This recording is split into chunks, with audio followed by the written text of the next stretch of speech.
Maglilinis ako ng interior. Parang iwang kulay itong bibig ko na to. Pasta yan eh. Nivea. Pampadulas. Tenen!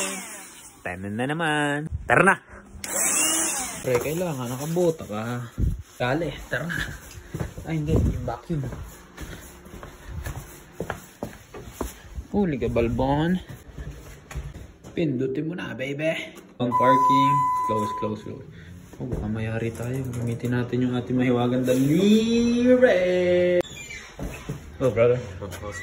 Eh, nasaan ang poging-poging si Katok? Nakikita nyo ba ang nakikita ko? Ayun. Inisip ko muna to.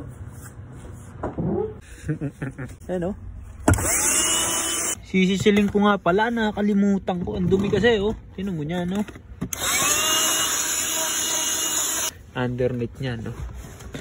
Linis yan, boy. Ayan. 1 down. 2 down. Kakakarwas ko lang kasi kahapon. Pero malinis naman eh, no? Napakabigat ng karamat na to. Wala akong dalang sa cell. Wala akong dalang sabon. Sino? Hindi ako eh. Pala kahirap mag-video.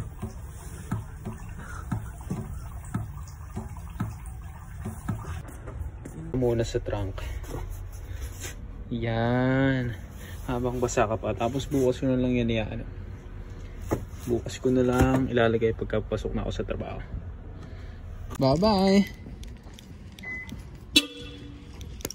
Tawag si Katok eh.